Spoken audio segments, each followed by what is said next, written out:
Assalamualaikum warahmatullahi wabarakatuh. Sahabat Ramadan Karim, tidak terasa sekarang sudah menjelang akhir bulan suci Ramadan. Sungguh saya dan pastinya sahabat akan sangat merindukan bulan yang penuh ampunan ini. Namun demikian bukan berarti silaturahim kita akan berakhir begitu saja, karena saya masih akan menyampaikan profil beberapa masjid dan kisah inspiratif dalam episode kali ini. Sahabat, perjalanan religi ini saya mulai dengan mengunjungi salah satu masjid tua, yakni Masjid Babul Jannah Sememi, sebuah masjid besar yang terletak di Kampung Sememi, daerah Tandes sebelah barat kota Surabaya. Masjid di Kecamatan Benowo ini punya kisah sejarah yang panjang, yang konon dimulai di abad ke-18. Masjid ini berdiri di mana masyarakat daerah Sememi dan sekitarnya masih buta dengan ajaran Islam. Namun pada akhirnya seorang mubaligh Islam dari Ampel datang untuk berdakwah di daerah Sememi yang dikenal dengan nama Mbah Ahmad Ali. Yang mendidik, yang mengarahkan, yang mengislahkan warga Sememi Kidul ini adalah Mbah Haji Ahmad Ali. Dan Mbah Haji Ahmad Ali ini miturut sejarah yang kami dapatkan pada waktu itu saya membaca buku Babat Tanah Jawa, bahwa Kaji Ali Sememi rikala gesang kasuwur mulai NTB tumekane Malaka. Jadi Mbah Haji Ahmad Ali ini kalau di bahasa Indonesia kan tersohor pada waktu hidupnya mulai dari NTB sampai Malaysia. Itu Mbah Haji Ahmad Ali yang mengarahkan, membina, mengislamkan masyarakat sekitar. Itulah yang membuat kami untuk mengatasnamakan unit pendidikan di Yayasan Masjid Babul Jannah adalah melestarikan dan membawa nama baik Mbah Haji Ahmad Ali untuk kami jadikan pendidikan, nama pendidikan sebagai barometer anak-anak yang kita didik di sini nanti menggantikan kami-kami yang sudah tua yang mungkin satu saat akan meninggalkan dunia ini. Kehadiran Mbah Ahmad Ali membawa sinar terang bagi masyarakat Sememi dan sekitarnya. Nama Sememi pun adalah sebuah nama pemberian dari Mbah Ahmad Ali yang dalam bahasa Jawa adalah sebuah singkatan dari sembahyang engkau manah ikhlas.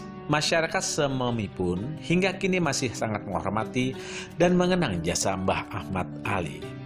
Masjid ini orang-orang dulu itu melihat kondisi sudah rapuh, sehingga kami mendatangkan kiai, ulama, tokoh-tokoh untuk diajak berembuk. Dan satupun kiai, ulama tidak ada yang berani membongkar masjid ini karena ada prasasti. Dan prasasti itu bertuliskan sulit dibaca. Pego tidak, Jawa tidak, Pakistan tidak, sehingga sulit sekali. Padahal masyarakat merasa was-was dengan kondisi masjid yang semakin lama semakin rapuh. Untuk itulah kurang lebih tahun 1978 yang kebetulan ada acara Hall Mbah Haji Ahmad Ali, penceramahnya adalah Gus Husen atau yang terkenal dengan sebutan Kiai Haji Huseni Ilyas dari Karangnongko Sasab Mojokerto. Beliau termasuk diantaranya Mimba'dil Aulia. Oleh masyarakat kita dimintai tolong untuk menjelaskan tentang adanya masjid ini, apa bisa dibongkar. Yai Husen tidak bilang apa-apa, tapi cukup bilang, wis gak apa-apa bongkaren. Pada akhirnya dibongkarlah tahun 79, akhir. Pada tahun 80 barulah dibangun masjid ini. Meski telah melalui berbagai perjuangan dalam membangun masjid, akhirnya masjid sederhana pun berdiri dengan luas 64 meter persegi. Meski hanya berupa bangunan kecil yang sederhana, namun ada keunikan pada bangunan ini. Tiang penyangga yang pada umumnya berjumlah 4 pada bangunan kecil ini, konon hanya 2. Yang hingga akhirnya tercetuskan sebuah nama bagi masjid ini adalah Masjid Syahadatain. Tidak hanya itu, sebuah prasasti berukir pun ada di masjid ini bertuliskan Ingkang Yoso Masjid Panjenenganipun Kaji Muhammad Herman. Nama Haji Muhammad Herman adalah seseorang yang sangat mulia yang membiayai pembangunan masjid ini.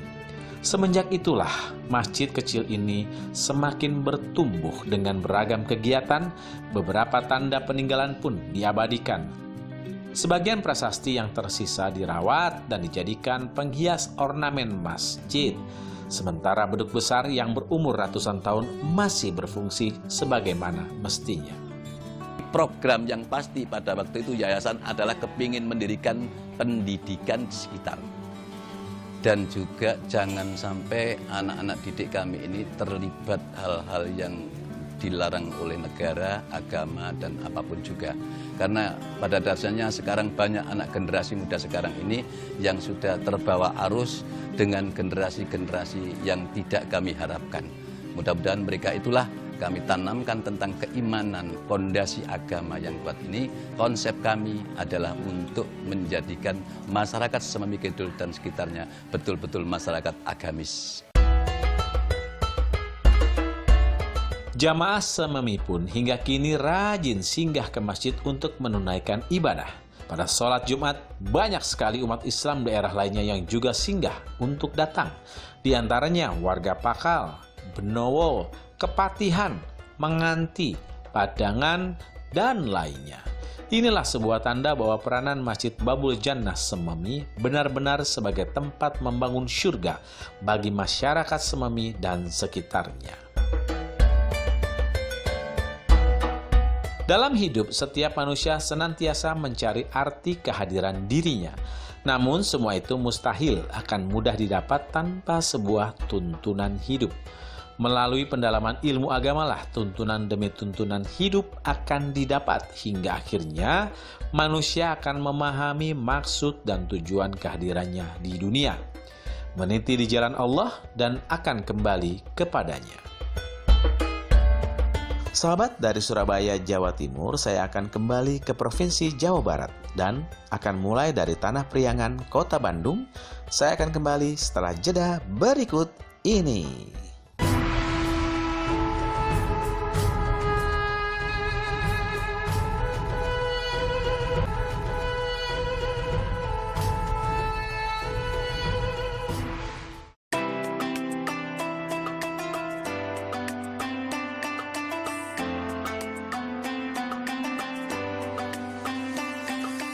Sampai di Kota Kembang yang penuh mojang-mojang ini, saya langsung menuju kawasan Cihampelas. Kawasan ini memang sudah tidak asing lagi bagi para pelancong, karena di sini merupakan kawasan pertokoan dengan dominasi jeans, pakaian, dan pusat oleh-oleh.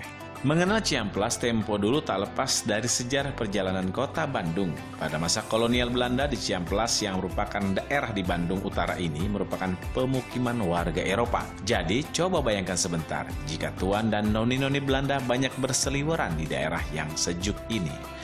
Konon, nama kawasan Cihampelas diambil berdasarkan nama kolam pemandian yang ada di kawasan ini, yaitu pemandian Cihampelas.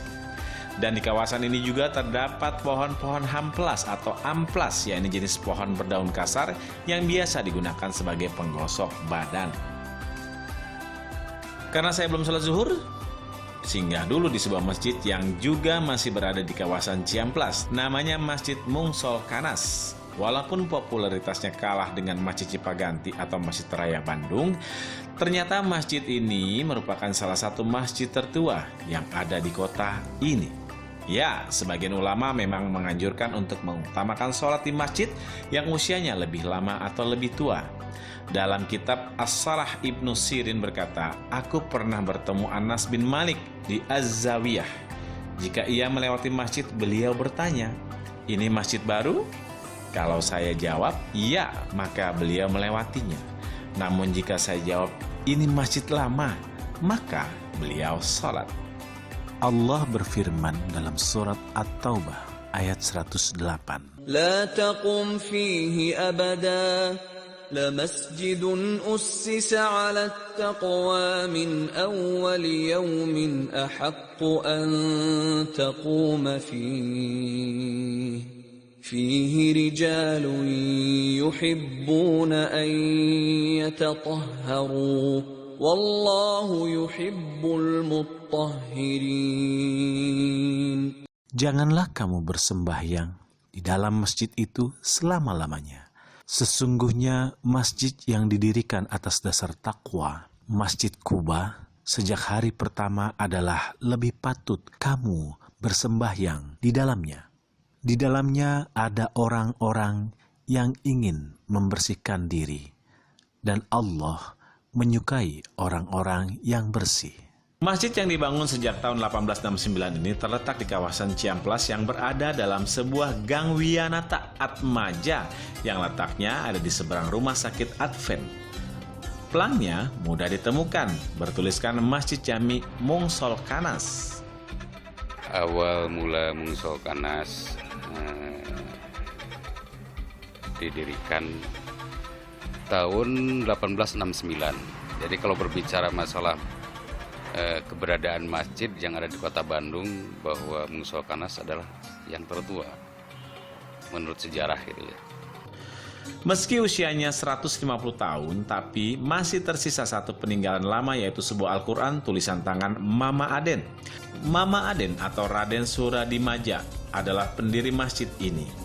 Mungsol Kanas yang merupakan akronim dari Mangga Urang Ngaos Solawat ka Nabi Muhammad SAW ini menjadi saksi bisu beberapa perang yang berkecamuk di Indonesia sampai pada akhirnya Indonesia merdeka. Para jamaah dan santrinya juga ikut bergerilya, namun bukan dengan fisik melainkan dengan doa.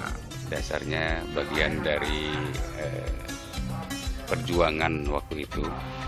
Awalnya gitu idenya adanya masjid itu sebagai bagian dari perjuangan yang perjuangannya berbentuk doa, bukan secara fisik atau mengangkat senjata. Idenya itu dari tokoh yang mendirikannya. Masjid yang berdiri di tanah wakaf pemberian Ibu Lantenas yang merupakan janda kaya istri Bupati Sukabumi ini kemudian dikenal sebagai pusat kegiatan keagamaan dan pendidikan akhlak saat itu. Ketika ditanya kenapa bisa membangun masjid di tengah-tengah pemukiman warga, begini jawaban Pak Rahmat. Jadi ini untuk Bandung Utara memang pusat kegiatan, pusat ibadah itu adanya di sini. Hamparan dulu, hamparan sawah ya, hamparan sawah terutama, dan kebun termasuk hutan.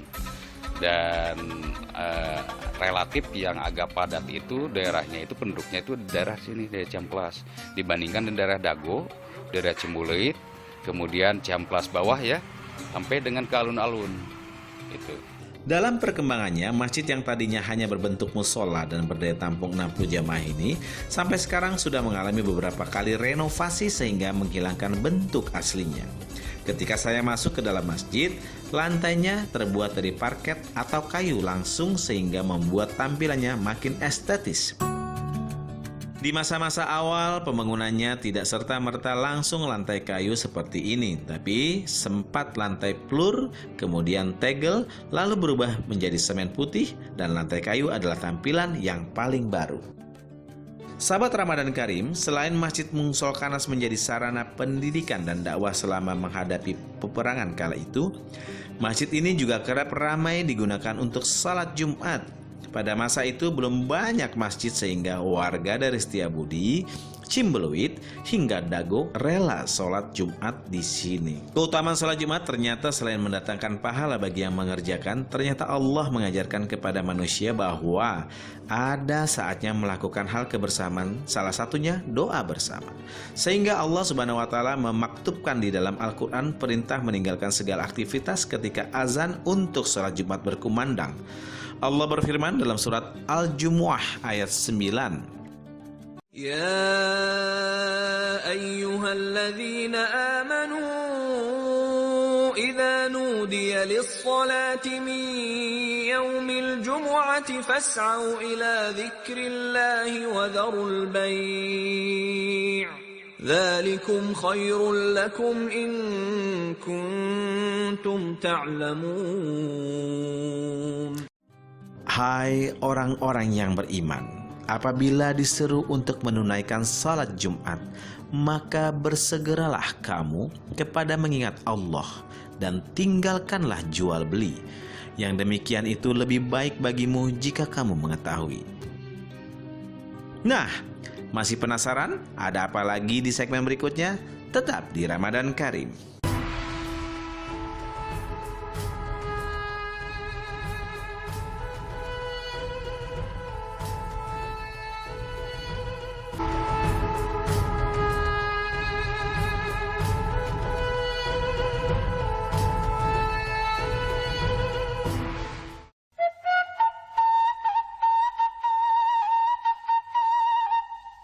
Sahabat Ramadan Karim, inilah desa Sukaraharja, Kecamatan Cibeber, Cianjur dalam suasana pagi menjelang siang. Menyusuri jalanan berbatu dengan hamparan sawah membentang di sebelah kanan dan kiri jalan, tampak ibu dan bapak petani sedang menggarap sawah. Meski dalam suasana saum atau puasa sekarang ini, tentu saja itu tidak mengurangi semangat dan tenaga mereka untuk tetap bersyukur, bekerja, mencari nafkah yang halal. Perjalanan selama 40 menit menggunakan mobil dari pusat kota Cianjur, akhirnya saya sampai di kampung Rawaputat, tepatnya di kediaman Ibu Hajah Nurjannah. Hajah Nurjannah seorang perempuan perkasa penggerak pendidikan desa. Di depan rumah yang cukup besar ini, saya melihat papan nama bertuliskan Yayasan Jannah Mutiara Sri Wulandari. Sebuah yayasan yang membawahi beberapa institusi pendidikan mulai dari TK hingga SMA dan juga pondok pesantren. Warga kampung mengenal Nurjannah sebagai perempuan perkasa yang tidak kenal lelah. Ketika sekolah adalah barang langka di kampungnya, Nurjannah sudah mulai merintis perkembangan sekolahnya. Ya Allah, kalau ada milik rezeki besar di amanatan Allah Subhanahu wa Ta'ala, ingin saya, cita-cita dari kecil memang begitu, saya pengen memajukan pendidikan. Malah cita-cita teh nggak usah bayar lah, gitu. Gak apa-apa, mudah-mudahan rezeki. Yang teristimewa sejak perempuan yang biasa disapa Ummi ini mulai membangun sekolahnya, ia tidak pernah sekalipun memungut bayaran. Dia sudah sangat bahagia jika anak-anak dan orang tua mau bersekolah. Luar biasa. Saya mau masukin anak di sini, emang pesantren katanya. Mau pesantren doang atau mau sama sekolah? Ya itu mah dari pesantren mau di sekolah lain, ya itu alhamdulillah katanya. Ya itu sekarang masuk, ya diterima pesantren dulu langsung dia ibu dikasih ke sekolah, ya itu ke SMP, yang SMA, ya SMP dulu, ke SMP langsung ya berjalan gitu ya, itu terus cuman gini, mohon maaf untuk baju membeli cuman mampunya makan 2 kali ya, terus ya ikannya seala kadarnya, seadanya, ada ikan insya Allah. Untuk makan yang gizinya mah ada sedikit-sedikit juga, insya Allah gitunya. Jadi ngetahulah, ibu juga salut. Kalau kecanggihan Allah itu, keajaiban Allah itu, saya nggak bisa ngomong. Bu Haji itu adalah sosok figur yang susah lah kalau orang dibandingkan sama orang lain. Dia sangat dermawan, terutama kepada sosialnya sangat tinggi kepada masyarakat di sekitar sini, khususnya masyarakat yang tidak mampu. Sahabat, kepedulian putri pertama dari 16 bersaudara ini akan pendidikan berawal dari pengalaman pahitnya di masa kecil. Kalau juga cuman kelas 6 langsung hari Sabtu Samen udah di rumah teh bikin hajatan. Tidak tahu ibu ditikahin, katanya punya suami. Tapi ibu nggak tahu, cuman ditikahin ke orang 35 tahun usianya, maka usia 12. Dulu makan gitu ya, nggak ada undang-undang seperti sekarang. Semangat Nurjannah remaja untuk melanjutkan sekolah terhalang tabu sebagai seorang yang sudah menikah. Ibu udah tawaran dari sekolah. Nah, ibunya namanya kita masih anak, yaitu ibu udah ada sekolah SPG dulu kan. Ibu sampai masuk pernah 2-3 hari, nggak boleh kan. Hina, kalau perempuan yang sudah punya suami ya boleh. Adik-adik semua juga alhamdulillah. Yang adik paling bontoti, satu yang dewan, sekarang semua itu sekolah dikenakan. Kan sudah umum sekolahnya dulu, mapan masih jarang di daerah-daerah kampung teh jarang yang sekolah. Nggak ada yang sekolah perempuannya. Nah itu juga sampai ke pesantren juga, kalau yang sudah suamian, yang merasa suamian ditikahin nggak boleh. Jadi hina gitu katanya. Itu sakingku sayang sama anak, takutnya menjadi orang tua teh kejadian yang tidak-tidak. Nah itu gitu maksudnya.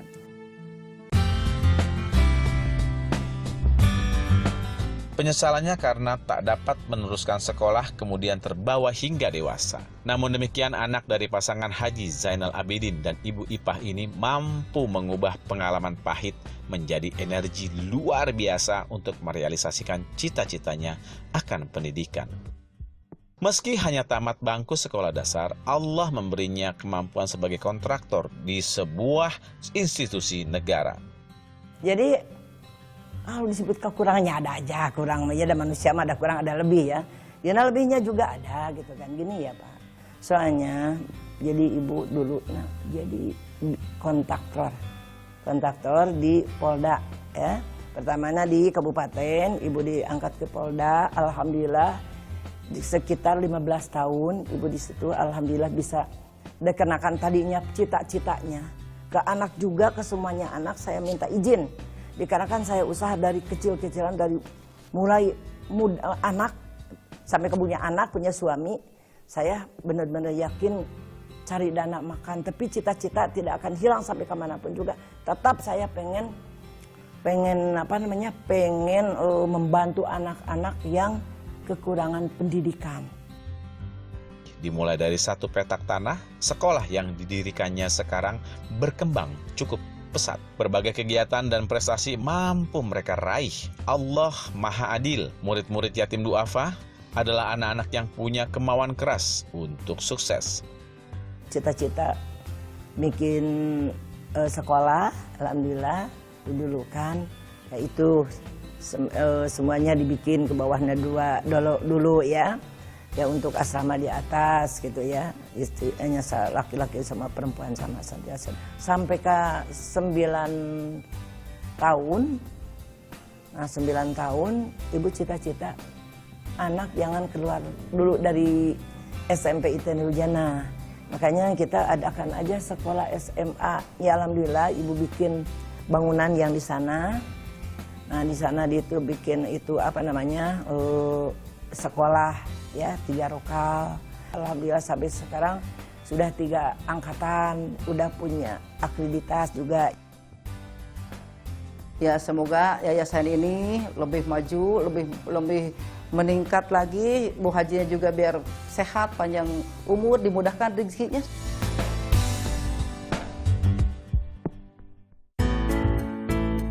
Sahabat, Rasulullah meminta umatnya untuk berbuat baik terhadap sesama, bahwa eksistensi seorang mukmin sebenarnya ditentukan oleh kemanfaatannya untuk orang lain. Mampukah dia menjadi pemberi manfaat atau justru menjadi parasit? Siapa yang memberi manfaat bagi orang lain, maka manfaatnya akan kembali untuk kebaikan dirinya. Seperti firman Allah, إن أحسنتم أحسنتم لأنفسكم. jika kalian berbuat baik, sesungguhnya kalian berbuat baik bagi diri kalian sendiri. Al-Isra ayat 7.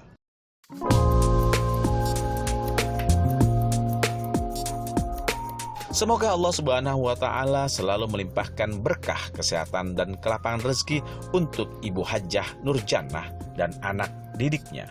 Saya pamit. Wassalamualaikum warahmatullahi wabarakatuh.